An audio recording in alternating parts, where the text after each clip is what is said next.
Hello and welcome to Workspace, the most renowned institution for the preparation of IIT JEE. मेरा नाम विवेक है और मैं फिजिक्स का इंस्ट्रक्टर हूँ।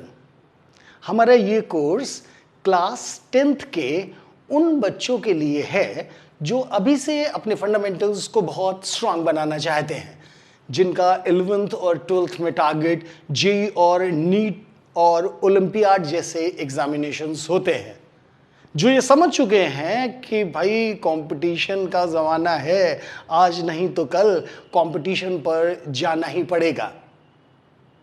हमारा ये कोर्स उन बच्चों के लिए है जो अभी से अपने कॉन्सेप्ट को इतना स्ट्रांग बनाना चाहते हैं, जो सोचते हैं कि हमें पढ़ना तो है ही है, तो एक बार ही इन डेप्थ अच्छे से पढ़ लिया जाए तो लॉन्ग रन में हमको बहुत फ़ायदा मिलेगा।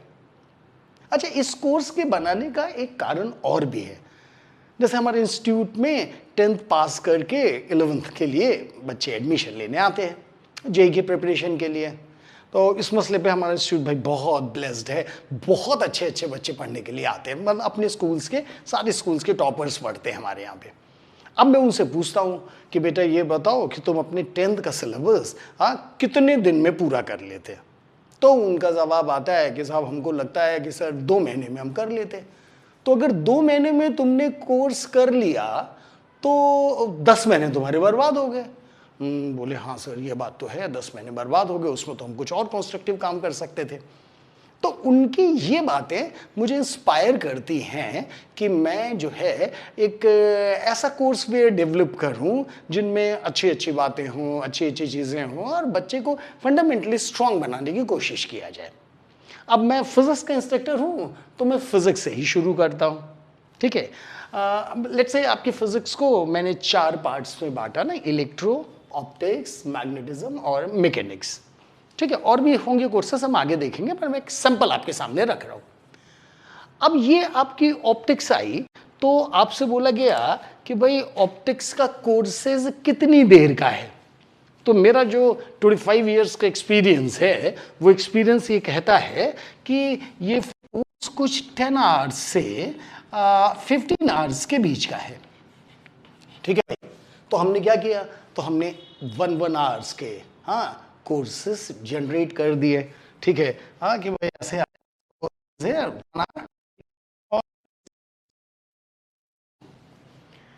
अच्छा, इसमें एक बात का और ध्यान रखना, फिर जब हम कोर्सेज पढ़ाएंगे तो आपको पूरी ऑप्टिक्स पढ़ाएंगे, फिर उसमें 9th का कोर्स, 10th का कोर्स, ये कुछ नहीं होगा कि रिफ्लेक्शन है तो रिफ्लेक्शन ऑप्टिक्स का पार्ट है, वो 9th में हो या 10th में हो हम उसको बताएंगे ज़रूर। फिर वो रिफ्लेक्शन होएगा, फिर लेंसेज होंगे, फिर प्रिज्म होगा, मतलब हर चीज़ ऑप्टिक्स के जो आपके लेवल पर है वो हम बताएंगे। मैंने आपके 9th और 10th का पूरा कोर्स फिनिश करेंगे, पॉइंट नंबर 1, बस थोड़ा सा लेवल ज़्यादा रखेंगे, ठीक, थोड़ा सा कंपटीशन की प्रिपरेशन की तरफ इन पर्टिकुलर चीज़ को ज़्यादा रखेंगे, ठीक है। एंड ये हमारा पूरा हो जाएगा तो आपके पास में ढेर सारे सवाल लगाए जाएंगे, ढेर सारे जो है एक्सपेरिमेंट्स किए जाएंगे। अच्छा, जो एक्सपेरिमेंट्स है ना, ये हमारे कोर्सेज को डिफर्ड लाइव रखने का कारण भी है। माने हम जो आपको पढ़ाएंगे तो कुछ लाइव क्लासेस होंगी, कुछ डिफर्ड लाइव क्लासेस भी होंगी, ठीक है। अब उसका कारण भी है कि जैसे हम आपके सामने हम चाहते हैं सारी चीज़ें हम आपको एक्सपेरिमेंटली दिखाएं कि भाई प्लेन मिरर पढ़ा रहे हैं तो प्लेन मिरर होना चाहिए ना, तभी तो आपके समझ आएगा। सो ऐसी कंडीशन में क्या होता है कि हम एक्सपेरिमेंट पर बहुत ज़्यादा रिलाई करते हैं, ठीक है। तो अब मान लिया हमने कोई एक्सपेरिमेंट किया, भाई कहीं थोड़ी बहुत गलती हो गई कि ह्यूमन मिस्टेक हो गई, तो आपका क्लास का समय नहीं खराब हो, ठीक है। तो हम उसको ठीक ठाक करके फिर आपके सामने वो प्रस्तुत कर देते हैं। ये हमारे डिफर्ड लाइव रखने का तरीका होता है, ठीक है। तो क्लास नोट सारे आपके पास में अवेलेबल हो जाएंगे, प्रॉब्लम्स होंगी और कमेंट सेक्शन में आपको जो सवाल मर्जी आए वो आप पूछ सकते हैं। आप हमको लिख कर भेजिएगा, हम आपके सवाल के जवाब आपके साथ में रखेंगे, ठीक। और एक ऐसा माहौल बनाएंगे, एक ऐसी चीज़ें डेवलप करेंगे, एक ऐसा चैनल डेवलप करेंगे जिस जगह पर ऐसे स्टूडेंट जो थोड़ा सा ज़्यादा काम करना चाहते हैं, ठीक, उनको पूरी फ्रीडम मिले हर बात को पूछने की, उनको फ्रीडम पूरी मिले आगे की चीज़ों को भी सीखने की, जो ज़्यादा मेहनत करके अपने कॉन्सेप्ट को अभी से ही स्ट्रॉन्ग बनाना चाहते हैं। मुझे 2 महीने लगेंगे केवल फिजिक्स, केमिस्ट्री, मैथ्स में, काम करने का तरीका क्या होगा वो आपको आगे बताता जाऊंगा। अभी ज़्यादा समय ना खराब करते हुए मैं ऑप्टिक्स के पहले लेक्चर को आपके सामने रखूंगा। कई सारे एक्सपेरिमेंट्स हैं, उनको आप अच्छे से देखिएगा। एक छोटी सी बात और, हमारी क्लास रिक्वायरमेंट में वन फ्रेश रजिस्टर, ठीक है, फ्रेश रजिस्टर मतलब जिस पर लाइंस ना हो, व्हाइट कलर का डायरेक्ट पेज हो, क्योंकि फिगर्स आप अपने हाथ से बनाओगे, ठीक है। 2 डिफरेंट कलर, हाँ ये देखिए ये भी होना रिक्वायरमेंट है। This is 2 different colours pen, ठीक, और 1 स्केल। हाँ बिना इसके तो काम चलेगा नहीं भाई। रे डायग्राम है या कोई फिगर है तो बिना स्केल के कैसे बनाए जा सकते हैं, ठीक। मैं चाहूंगा कि क्लास पढ़ें, उसके नोट्स प्रॉपरली अपने डेवलप करें, ठीक है। आगे हमारी और भी बहुत सारी योजनाएं हैं, हम आपको समय पे उनका जवाब देते रहेंगे। तो समय ज़्यादा ना लेते हुए आइए चलते हैं क्लास की तरफ और पढ़ेंगे रिफ्लेक्शन ऑफ लाइट।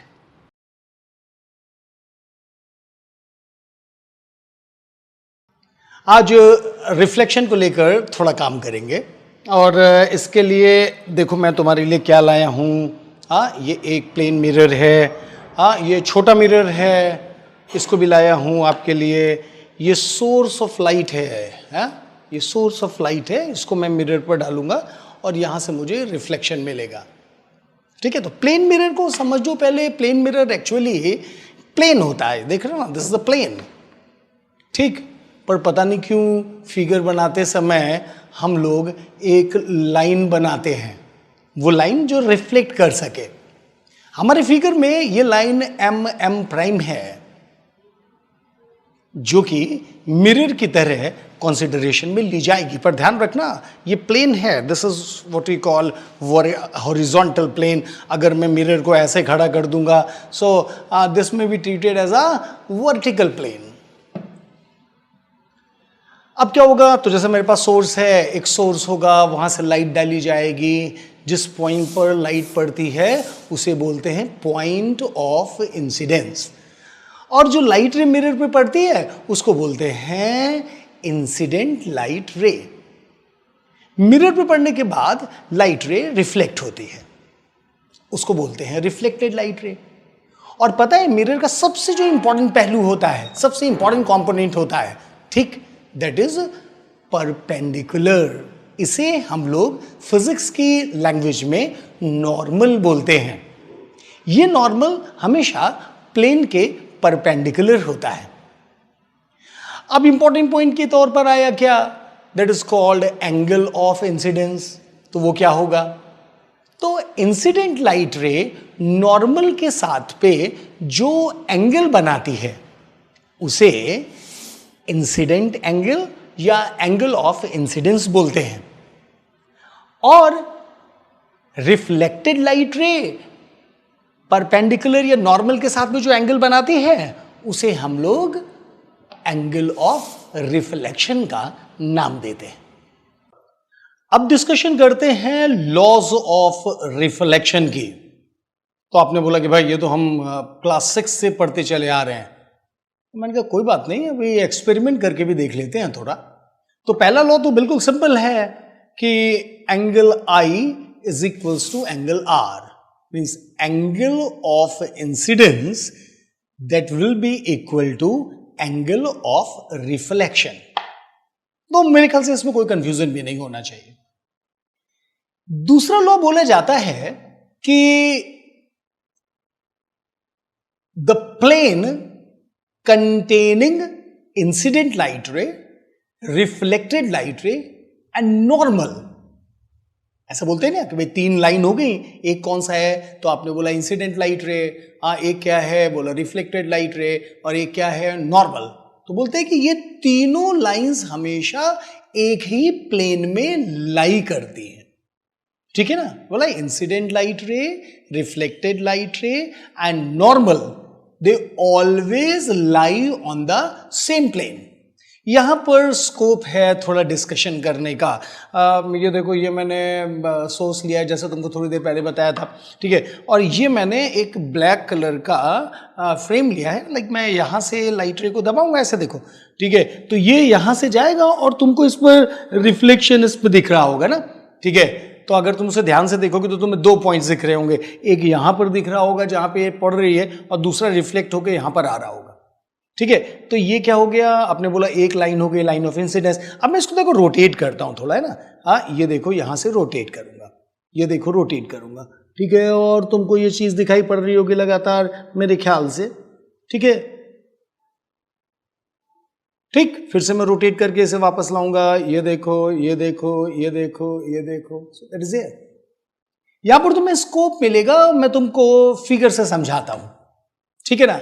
अब देखो नीचे एक मिरर बन गया, उसको हमने प्लेन के तौर पे ले लिया, ठीक है। एक लाइट रे आई, हाँ, और एक रिफ्लेक्टेड लाइट रे गई, नॉर्मल को मिलाया और देखो एक प्लेन बन गया, दिखा ना प्लेन, ठीक है। अब क्या होगा कि मैं जिस तरह से मैं अपने सोर्स को रोटेट कर रहा था वैसे ही वो रोटेट होगा, और जिस प्लेन में incident light rate, reflected light rate, normal, वो प्लेन भी तुमको पूरा रोटेट होकर दिखेगा। मीन्स हमेशा वो तीनों के तीनों जो लाइंस हैं वो एक ही प्लेन में लाई करेंगे। ये बड़ी यूजफुल चीज होती है। हम तो केवल इसको डिस्कशन में लेकर आगे बढ़ जाते हैं, इसका यूज क्या होगा ये मैं आपको आगे बताऊंगा। अब इतनी बात तो समझ में आई गई होगी। अब चलो इनका एप्लीकेशन करते हैं। मैं तुमको ये बताने की कोशिश करता हूं कि पॉइंट ऑब्जेक्ट के लिए और एक्सटेंडेड ऑब्जेक्ट के लिए मिरर जो है इमेज कैसे फॉर्म करता है। इसके लिए उधर चलें, उधर। तुमने कहा भाई किधर? अरे भैया इधर। यहां पर देखते हैं कि जो तुमने अभी सीखा उससे इमेज कैसे जनरेट होगी। तो ये रहा हमारा प्लेन मिरर, ये देखिए, और इसके बाद यहाँ पर से हमने एक लाइन खींची, ये देखिए, और हम तुम्हारे सामने एक ले रहे हैं पॉइंट ऑब्जेक्ट, ठीक है, छोटा सा पॉइंट, ठीक। एंड लेट अस सपोज ये पॉइंट ऑब्जेक्ट है एंड ये point object is O, so this is the plane mirror, ठीक है। अब क्या होगा भाई, तो होगा ये कि जैसे ही पॉइंट ऑब्जेक्ट ऑन किया जाएगा उससे सारी पॉसिबल डायरेक्शन में लाइट रेज निकलेंगी। लेकिन हमको इमेज फॉर्मेशन के लिए केवल 2 लाइट रेज की जरूरत होती है। मतलब ज्यादा हो तो कोई दिक्कत नहीं है, पर 2 भी हो तो हमारा काम चल जाएगा, ठीक। और एंगल तो हमको, लॉ तो हमको एक ही लगाना है, angle I equal to angle R. तो देखो हमने क्या किया, यहाँ से लाइट रे को लिया और ये लाइट रे ऐसे गया, यहाँ पर हमने परपेंडिकुलर ड्रॉप किया। ये मेथड होता है रे डायग्राम को जनरेट करने का, और मेजर करके नहीं बना रहा हूँ, अंदाजे से बना रहा हूँ। ये लाइट रे रिफ्लेक्ट होकर यहाँ पे गई और इसको हमने यहाँ पर पीछे बढ़ा दिया। सो दैट इज इट, ठीक है, अंदाजे से। दिस सेपरेशन और ये सेपरेशन इक्वल होनी चाहिए। सो that is here, this is the light ray number 1, ठीक है। अदर लाइट रे, तो हमने एक लाइट रे यहाँ से चूज किया कि भाई ये लाइट रे गई है, ठीक है, और यहीं पर वापस आ गई। सो this is light ray number 2, ठीक है। और इस लाइट रे को भी हमने पीछे बढ़ाया तो वो यहाँ पर मिल गया। सो this particular thing is image. आप यहाँ पर भी कोई एक लाइट रे ले सकते हो, 1, 2, कई सारे लाइट रे ले सकते हो, पर मैंने बोला ना हम केवल 2 से ही काम चला सकते हैं, ठीक है ना। अभी क्या हुआ, तो आपने बोला इस लाइट रे को पीछे बढ़ाया गया और ये जो लाइट रे है इसको पीछे बढ़ाया गया, तो किसी जगह पे मिली तो वो इमेज, वो वाला पॉइंट को क्या बोल दिया गया, इमेज। अब देखो यहाँ पे लॉज कैसे लगते हैं, ठीक है ना। अब देखना जरा ध्यान से, बहुत सिंपल प्रिंसिपल होता है। So this particular angle is here, this angle is here, that is taken as I, and this particular angle is here, that is taken as R, and of course here we have the angle I that is equals to angle R. ये देखिए, ठीक है ना। अभी क्या हुआ, तो बस देखो एक छोटा सा काम करने को तुमसे कह रहा हूं, क्या कि बस इसको लो और थोड़ा सा बढ़ा दो और अपने क्लास 8th की ज्योमेट्री को याद करना शुरू करो, ठीक है ना। हाँ, आपने बोला ठीक है सर, ये वाला एंगल ऑपोजिट एंगल होगा, ये वाला एंगल इसके ऑपोजिट एंगल होगा, ये दोनों भी आपस में इक्वल होंगे, मीन्स ये वाला एंगल भी इस एंगल के इक्वल होगा। ये वाला एंगल कितना है, 90 डिग्री, ये वाला भी कितना है, 90 डिग्री, मीन्स ये वाला एंगल इस एंगल के बराबर होगा। इसका मतलब क्या हुआ, तो जिसको तुम लोग सिमिलर ट्रायंगल बोलते हो, कॉन्ग्रुएंट बोलते हो, मैं उससे बचता हूं थोड़ा, आप भी बचना। आप ऐसे सोचो कि ये वाले ट्रायंगल को मैं फोल्ड करूंगा तो एग्जैक्टली इसके ऊपर आ जाएगा। तो हमने कहा हाँ सर ये बात तो समझ आती है, ठीक है। इसका मतलब क्या हुआ, तो मैंने कहा let us suppose this separation is x, so this separation is x as well, ठीक। और यहां पर इमेज फॉर्मेशन का पहला प्रिंसिपल, प्लेन मिरर के केस में ऑब्जेक्ट मिरर से जितना दूर होगा इमेज भी मिरर से उतना ही दूर बनेगी, ठीक है। ये इमेज वर्चुअल होएगी, हाँ, क्योंकि सारी की सारी लाइट रे टकराकर इधर चली गई हैं, ठीक है।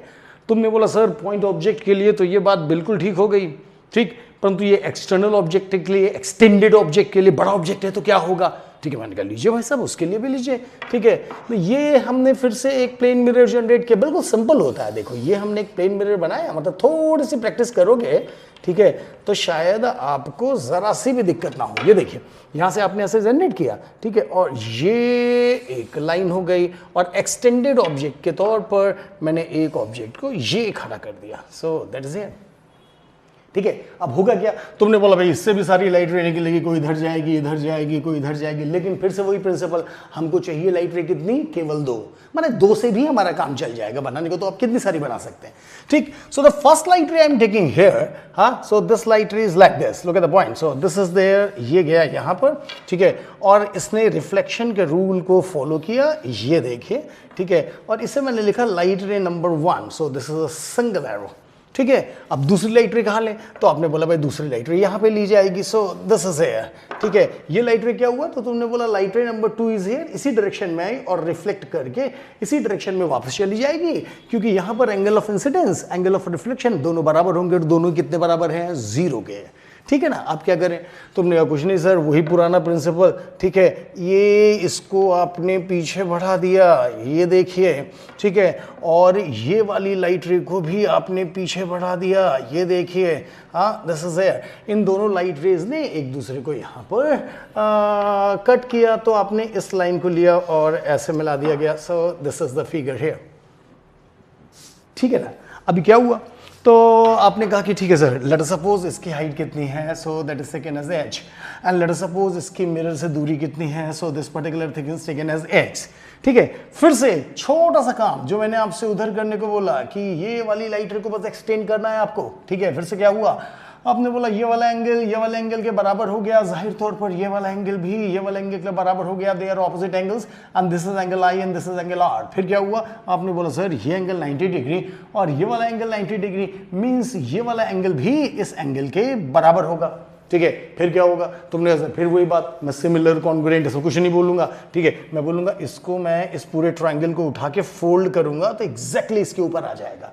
इसका मतलब क्या हुआ, तुमने कहा सर इसका मतलब ये सेपरेशन जितनी बड़ी है एग्जैक्टली वही सेपरेशन यहां पर होगा, और ये चूंकि फोल्ड करके पूरा ऊपर आ रहा है, ठीक है, तो ऐसी कंडीशन में क्या हुआ, ठीक है, तो आपने बोला ये भी लेंथ बराबर होगा, तो इमेज फॉर्मेशन का रूल नंबर 2 क्या हुआ, तो ऑब्जेक्ट मिरर से जितना दूर होगा इमेज भी मिरर से उतना ही दूर बनेगी, और इमेज की लेंथ ऑब्जेक्ट की लेंथ के हमेशा बराबर होगी।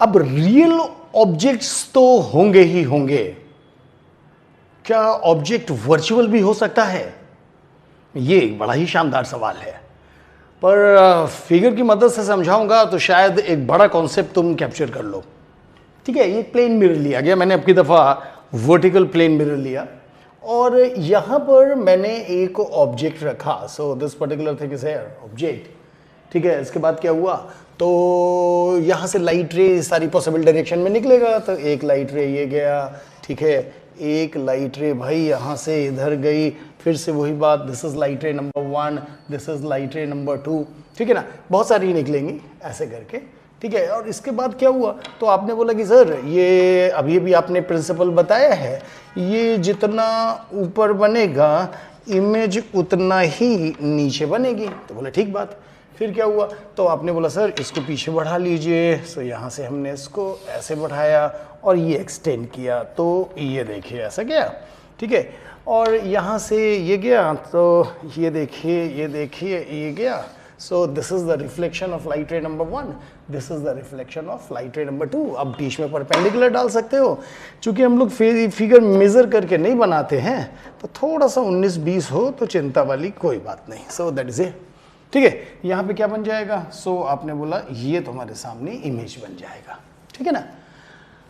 अब ये कैसा ऑब्जेक्ट है, तो बोला रियल ऑब्जेक्ट, तो रियल ऑब्जेक्ट की पहचान क्या है, तो मेरी बात याद रखना, ठीक, अभी आपको बहुत सारी साइंसेस पढ़नी है, ठीक है ना। देखिए किसी भी ऑब्जेक्ट से अगर लाइट रे डाइवर्ज करती है, डाइवर्ज माने सारी डायरेक्शन में बाहर निकलती है, ठीक है ना, तो ऐसे ऑब्जेक्ट्स को क्या बोलते हैं, they are called real objects, ठीक है। हाँ, यहाँ पर देखो, यहाँ से देखो, ये डाइवर्ज हो रही है हर पॉसिबल डायरेक्शन में निकले, यहाँ से देखो ऐसे करके, ठीक है ना।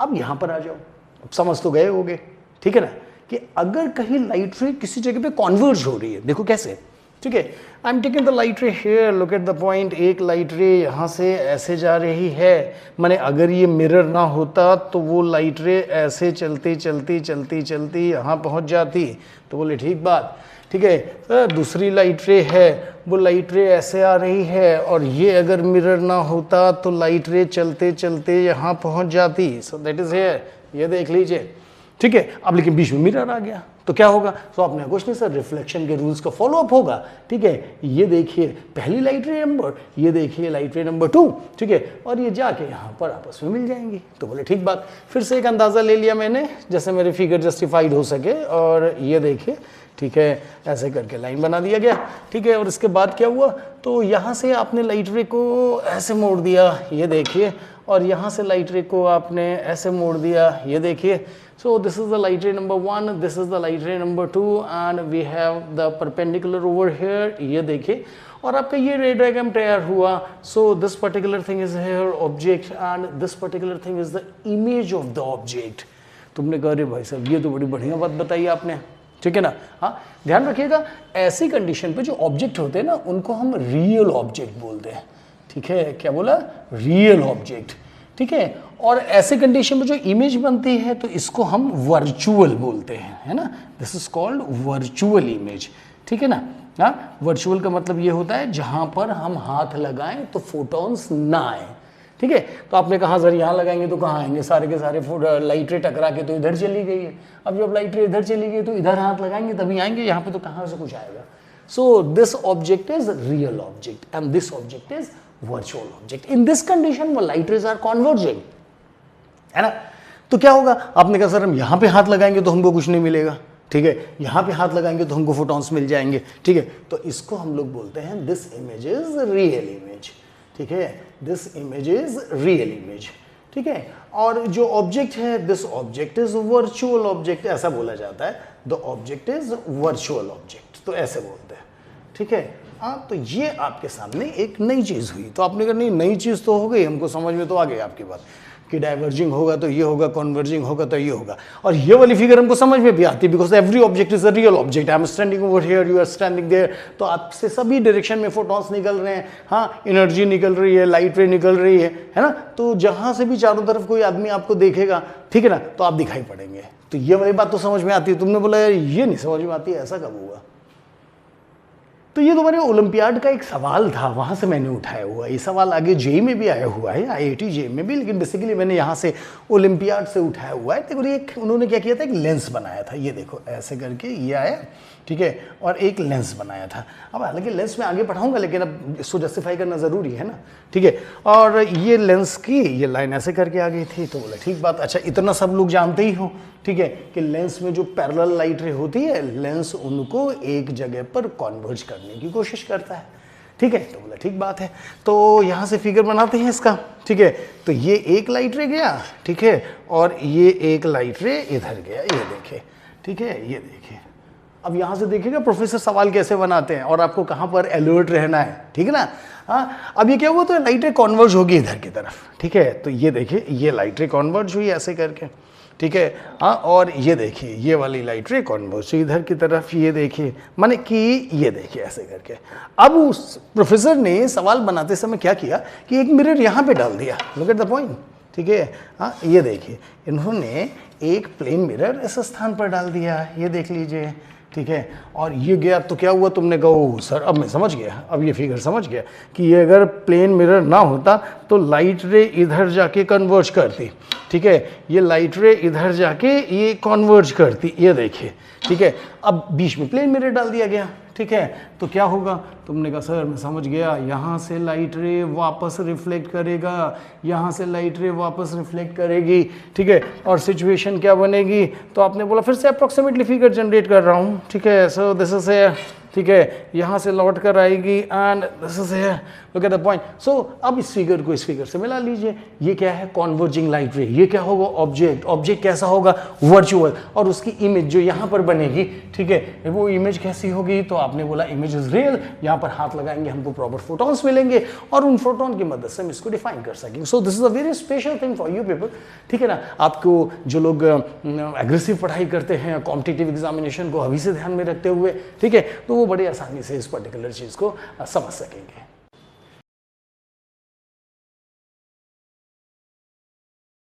तो पहला एप्लीकेशन है आपके सामने, प्रिंसिपली इसको बोलते हैं that every part of a mirror is a complete mirror and the intensity of image, चमक, intensity of image depends upon number of light rays participating to form the image. ठीक है, समझिए जरा, ये प्लेन मिरर लिया गया और ये ऑब्जेक्ट लिखा गया, ठीक है, और रियल ऑब्जेक्ट है तो आपको समझ में आता ही होगा कि डाइवर्जिंग लाइट रेज निकलेंगे, माने सभी पॉसिबल डायरेक्शन में। तो ये लाइट रे गई, ये लाइट रे गई, वापस आया और यहाँ पर इमेज को जनरेट हुआ। So it's a very simple thing. ठीक, दूसरी फिगर में क्या हुआ कि नीचे वाला पोर्शन मिरर का ये मैंने रिमूव कर दिया, ठीक है ना, certain portion of the mirror is removed. Now what will happen, अब ने सर ये जो लाइट रे यहाँ पे पड़ रही थी, ठीक है ना, ये वाली लाइट रे अब तो सीधी निकल जाएंगी। सो ये देखिए यहाँ से ऐसे निकल गए, हाँ ये वाली लाइट रे अभी भी वैसे ही काम करेंगी। सो द प्रिंसिपल सेज कि इमेज वहीं पे बनेगी, एवरी पार्ट, ये फुल मिरर था, ठीक है, ये this is the part of the mirror but still it is behaving as a complete mirror. लेकिन अब चूंकि ये दो लाइट रे जो है इमेज फॉर्मेशन में पार्टिसिपेट नहीं कर रही है, यहाँ पे पार्टिसिपेट कर रही थी, यहाँ पर पार्टिसिपेट नहीं कर रही है, ठीक है ना, तो क्या होगा, तो हमने बोला सर इसकी जो इंटेंसिटी होगी वो इसकी इंटेंसिटी के मुकाबले थोड़ी सी छोटी हो जाएगी, ठीक है ना। हाँ, यहाँ पे आ जाइए भाई, तो मैंने मिरर का इतना पोर्शन और रिमूव कर दिया, केवल मिरर इस जगह पर बचा, ये देखिए इतना पोर्शन और रिमूव। तुमने कहा अरे सर अब तो फिर और दिक्कत हो जाएगी, ये जो है तो पहले से ही पार्टिसिपेट नहीं कर रही थी, अब जो इधर लाइट रे जाएंगी वो भी पार्टिसिपेट नहीं करेंगी, ठीक है ना। हाँ, तो सिचुएशन क्या बनी, तो तुमने कहा सर इंटेंसिटी, ये image, this part of the mirror is a complete mirror, वो इमेज पूरी की पूरी बनाएगा, ठीक है सर, इस जगह पर ये ऑब्जेक्ट होगा तो इमेज पूरी की पूरी यहाँ पर बनेगी। लेकिन हाँ, चूंकि इस पर लाइट रे जो पार्टिसिपेट कर रही हैं वो और भी कम है, ठीक, तो ऐसी कंडीशन पर इस इमेज की इंटेंसिटी इनके मुकाबले और कमजोर हो जाएगी, है ना।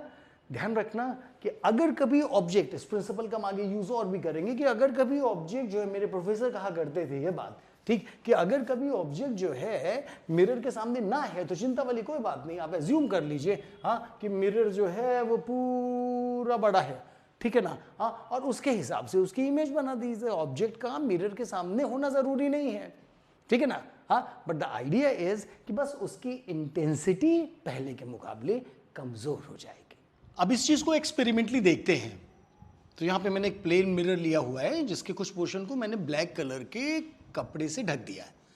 ऑब्जेक्ट के तौर पर तुम्हारे जाने पहचाने कैप्टन अमेरिका, ये रही इनकी इमेज। आइडिया ये है कि जैसा तुमने अभी पढ़ा कि मैं अभी छोटे पोर्शन ऑफ मिरर का यूज कर रहा हूं, फिर क्या होगा, धीरे धीरे मैं कपड़े को हटाता जाऊंगा, मैंने मिरर का पोर्शन बढ़ता जाएगा। तुमको ऑब्जर्व ये करना है कि इन महाशय की जो इमेज यहां पर जनरेट हो रही है उसकी इंटेंसिटी पर क्या इफेक्ट पड़ा। तुम इसको अच्छे से ऑब्जर्व कर सको तो मैंने थोड़ा जूम कर दिया है इसी ऑब्जेक्ट और इमेज को, और अब देखो ये धीरे धीरे मिरर का पोर्शन बढ़ाता जा रहा है, बढ़ता जा रहा है, और इनकी इंटेंसिटी पर प्रॉपर फर्क पड़ता जा रहा है, पड़ता जा रहा है, पड़ता जा रहा है। और जब मैं पूरा रिमूव करूँगा, ठीक, तो इनकी इमेज मिरर का हर पोर्शन जनरेट कर रहा होगा, ठीक, और इनकी इंटेंसिटी पहले के मुकाबले इम्प्रूव हो गई होगी।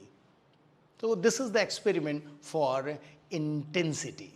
हाँ, तो देखा भाई किस तरह के प्रिंसिपल्स को एक्सपेरिमेंट में हम लोगों ने ऑब्जर्व किया, ठीक है। बहुत बड़ा मिरर नहीं है तो बहुत बड़ा डिफरेंस तो नहीं दिखाई पड़ रहा होगा, ठीक। और यहाँ से आप अंदाज लगा सकते हैं कि जब हम बड़े बड़े ज्वेलरी शॉप्स में जाते हैं, हाँ, बड़े कपड़े की दुकानों में जाते हैं, तो वॉल टू वॉल मिरर लगे होने का कारण क्या है ना? उससे हमको अपनी इमेज अच्छी दिखाई पड़ती है, इंटेंसिटी ब्राइट दिखाई पड़ती है, ठीक, और हम को अच्छा महसूस होता है। So this is what we call the intensity of the image with the help of plane mirror. तो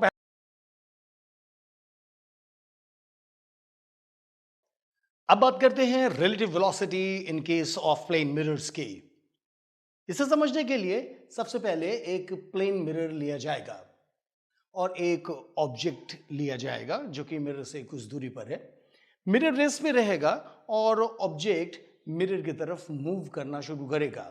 आपको देखना है कि इमेज की हरकत क्या होती है। तो इस कंडीशन पर ऑब्जेक्ट मूव करना शुरू किया। आपने देखा कि इमेज भी ऑब्जेक्ट की तरफ मूव करना शुरू किया और दोनों की वेलोसिटीज का मैग्नीट्यूड सेम है, पर दोनों की वेलोसिटीज का डायरेक्शन अलग अलग। अब दूसरा केस लेते हैं। इस केस में फिर से वही मिरर लिया गया और वही ऑब्जेक्ट लिया गया, लेकिन अब की दफा ऑब्जेक्ट रेस्ट पे रहेगा और मूव मिरर करेगा, पर तुमको ऑब्जर्व करना है कि इमेज की हरकत क्या है। हियर वी गो।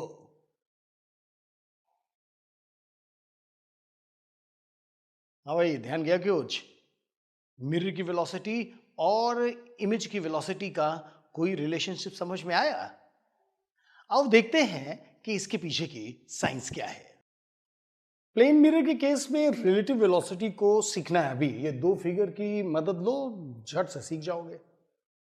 देखो, दो केसेस बनाए मैंने। पहले तो सिंपल है कि भाई ये प्लेन मिरर है, ये ऑब्जेक्ट है, ये इमेज है, जितनी दूरी पे ऑब्जेक्ट होगा उतनी दूरी पे इमेज होगा।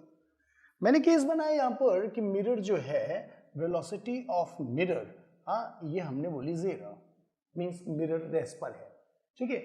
और जो ऑब्जेक्ट है वो ऑब्जेक्ट मूव करना शुरू किया and let us suppose object की वेलोसिटी कितनी है, v1, और वो किधर की तरफ मूव किया, बोले मिरर की तरफ, ठीक। तो क्या होगा? तुमने कहा सर ये मूव करता करता यहां पहुंच जाएगा और क्या होगा? तो मैंने बोला इस कंडीशन पे इमेज कहां होगी? तुमने कहा सर इस कंडीशन में इमेज यहां होगी। उसमें कौन सी बड़ी बात है? ऑब्जेक्ट मिरर से जितना दूर होता है, इमेज मिरर के उतना ही पीछे बनती है। तो अगर ऑब्जेक्ट यहां पहुंच गया तो इमेज यहां पहुंच गई, पहुंचा ना, ठीक। अब मैंने आपसे सवाल पूछा, भाई यहां से यहां तक पहुंचने में ऑब्जेक्ट को कितना दूरी चलना पड़ा? आपने बोला x। अगला सवाल, इमेज को ही कितना दूरी चलना पड़ा? आपने बोला x। ये क्या दोनों डिस्टेंसेस एक ही टाइम में कवर हुए? आपने बोला ऑफ कोर्स यस। जब ऑब्जेक्ट यहां से चलकर यहां पर आया तो इमेज यहां से चलकर यहां पर आ गया, तो जितनी दूरी इसने ट्रेवल करी उतनी इसने करी और सेम टाइम में करी। इसका मतलब क्या हुआ? सो आपने कहा इसका मतलब जो इमेज होगा, उस इमेज की जो वेलोसिटी होगी, that velocity is also v1। बस हमको ध्यान क्या रखना है, कि ऑब्जेक्ट अगर आपके राइट हैंड साइड की तरफ जा रहा होगा तो इमेज आपके लेफ्ट हैंड साइड की तरफ जा रहा होगा, एंड दैट्स इट, ठीक। कितना सिंपल है ना। अभी दूसरा केस, ये हमने लिया मिरर, और आपकी दफा क्या किया? हमने बोला भाई आपकी दफा ऑब्जेक्ट की वेलोसिटी को 0 ले लिया गया और मिरर इधर मूव कर रहा है, इधर मूव कर रहा है, कितनी वेलोसिटी से? तो बोला v2 वेलोसिटी से, ठीक है। हाँ, अब मिरर मूव करते करते कहाँ पहुंच जाएगा? आपने कहा सर एक कंडीशन ऐसी होगी, मिरर मूव करते करते यहाँ पहुंच जाएगा, इस जगह पर आ जाएगा मिरर, ठीक है। हाँ, मैंने कहा भाई ये बताइए कि उस समय ऑब्जेक्ट यहाँ पर ही रहेगा क्योंकि वो चल नहीं रहा है, तो इमेज कहाँ होगा? तो हमने कहा इमेज यहाँ पर हो जाएगा। तो हाँ, ये बात तो सिंपल है भाई, ठीक है। अब मैंने बोला क्या कि जितनी देर में मिरर यहाँ से यहाँ आएगा, तुमने कहा उतनी ही देर में इमेज यहाँ से यहाँ आ जाएगा, ठीक। मैंने कहा यार ऑब्जेक्ट, ये मिरर ने कितना चला? आपने बोला x। मैंने बोला इमेज ने कितना चला? तुमने कहा अरे भाई वाह, ये कॉन्सेप्ट पकड़ में आया। हाँ, इमेज ऑब्जेक्ट, इमेज पहली सिचुएशन पर मिरर से x सेपरेशन दूर था, मिरर चलते हुए पहुंचा यहाँ पर, हाँ, तो इमेज चलते हुए पहुंची यहाँ पर। जाहिर तौर पर मिरर ने कितना डिस्टेंस ट्रेवल किया? x। तो इमेज कितना डिस्टेंस ट्रेवल करेगा? 2x, और उतनी ही देर में करेगा। इसका मतलब क्या हुआ? तुमने बोला इसका मतलब ये हुआ कि ये देखिए जो वेलोसिटी होगी इमेज की, वो मिरर की वेलोसिटी की 2 गुनी होगी, क्योंकि वो डबल सेपरेशन ट्रेवल कर रहा है सेम टाइम में, और ध्यान देने वाली बात क्या कि जिस डायरेक्शन में मिरर जाएगा उसी डायरेक्शन में इमेज जाएगा। ठीक है, यहाँ पे क्या था, जिस डायरेक्शन में ऑब्जेक्ट गया था इमेज उसकी ऑपोजिट डायरेक्शन में गया था, यहाँ पर वो सेम डायरेक्शन में जाएगा। है ना मजेदार बात। अब यहाँ पर हम लोग लेटरल इन्वर्जन के बारे में बात करते हैं, है ना। अभी देखते तो इसको रोज ही हो गए आप, जब भी हम लोग कॉम करते हैं, हाँ ऐसे करके राइट हैंड साइड से कॉम करते हैं तो मिरर इमेज कैसे दिखाई पड़ती है, तो बोला लेफ्ट हैंड साइड से कॉम करती हुई दिखाई पड़ती है। ठीक है ना, तो इसे लेटरल इन्वर्जन कहते हैं। यहाँ पे भी तुम एक्सपेरिमेंटल देखो, ये मिरर है ना और ये खड़े हैं कैप्टन अमेरिका। हाँ, इनका मैं राइट हैंड उठाऊंगा, ठीक है, ये देखो ये राइट हैंड उठा, तो अब ये बताओ कि इमेज में कौन सा हैंड उठा। हाँ, आपने बोला लेफ्ट हैंड, ठीक, इसको नीचे कर लीजिए। ठीक, इनका लेफ्ट हैंड आपने उठाया, ये देखिए, ठीक है। अब ये बताइए इमेज में कौन सा उठा, सो बोला राइट हैंड। हाँ, समझ रहे हैं ना। तो इसको ये जो चीज़ होती है, इस पर लेटरल इन्वर्जन पर जो प्रॉब्लम्स बनते हैं ना, वो बहुत अच्छे प्रॉब्लम्स बनते हैं जब हम वॉच पर आते हैं, क्लॉक पे आते हैं। ठीक है, तो देखो ये मैं तुम्हारे लिए इनको इधर रख देता हूँ पहले, चलिए भाई इधर हो जाइए। ठीक है, और ये देखिए क्या है, तो बोला ये वॉच है। अब मैंने भी इसका सेल निकाल दिया है वरना इसकी सेकेंड की सुई तुमको डिस्टर्ब करेगी। ठीक है ना, एंड मैं इसको मूव करा सकता हूँ ऐसे करके। ठीक, तो ये मैं अपने हिसाब से कोई भी समय इसमें सेट कर सकता हूँ। ठीक है, अभी मैंने लेट्स से समय सेट किया 9 o'clock। ठीक है, ये देखो समय हमने सेट किया कौन सा, 9 o'clock। अब देखो इसकी इमेज कैसे बनती है। ठीक है ना, तो देखो हमने इसको यहाँ पर रखा, 9 o'clock है ना, ये देखो।